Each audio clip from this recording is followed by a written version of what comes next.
sensitif mengangkat material yang sudah tergarus.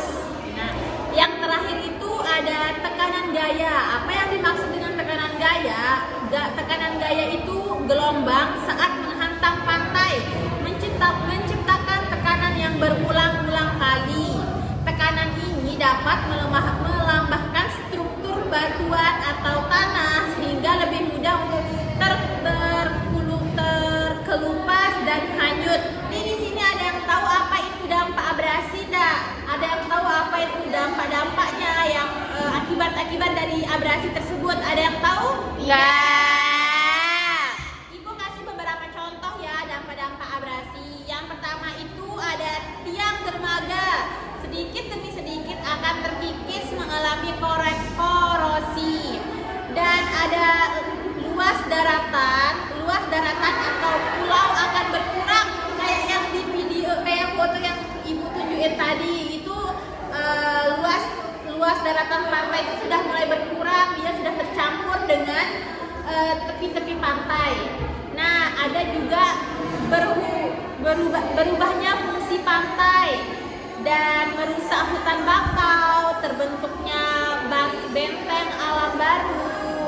Di sini ada yang tahu bagaimana cara mencegah abrasi atau mencegah abrasi enggak? Enggak ada. Jadi cara kita mencegah abrasi itu yang pertama kita bisa menanamkan kawasan hutan bakau. Salah satu cara mencegah abrasi secara alami lewat penanaman kawasan hutan bakau mangrove. Terus yang kedua bisa dengan cara penanaman terumbu karang. Ada yang pernah lihat terumbu karang di pinggir-pinggir pantai itu enggak? Pernah. Itu juga bisa untuk mencegah abrasi ya. Yang ketiga ada pelarangan penambangan pasir. Kalian sering lihat kan kalau pantai-pantai itu ada yang ngambil pasir untuk dijadiin apa namanya? Iya, itu dah. Terus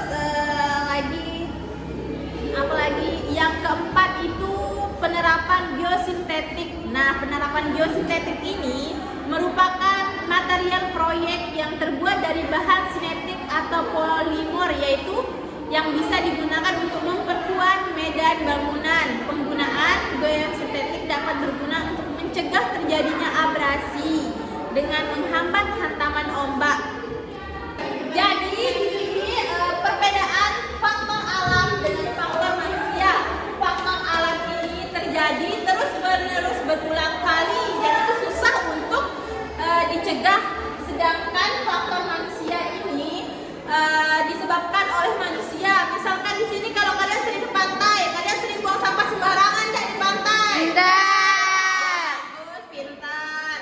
Nah, faktor manusia itu juga ada yang tahu contohnya lagi selain membuang sampah, terus mengambil terumbu karang, ada yang tahu nggak? Aku karena manusia itu tidak menjaga lingkungan di sekitar pantai. Ya benar. Jadi agar pantai kita tidak terjadi abrasi, maka kita harus menjaganya seperti kita menjaga diri kita sendiri, keluarga kita ya.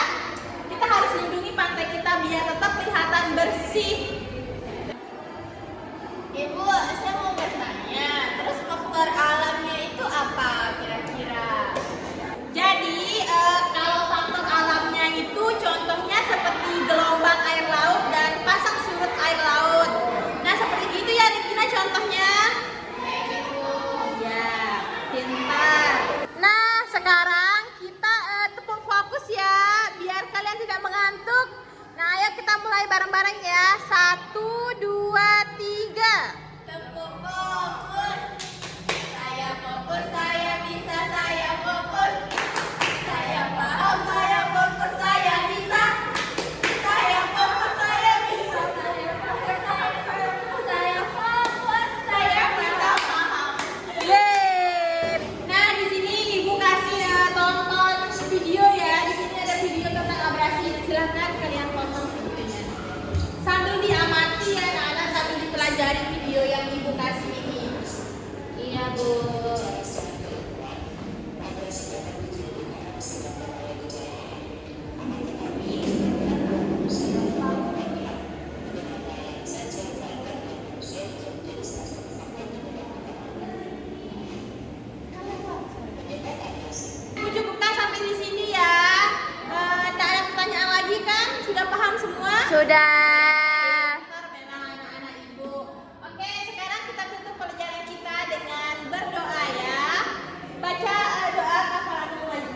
Subhanakallahumma wa bihamdika asyhadu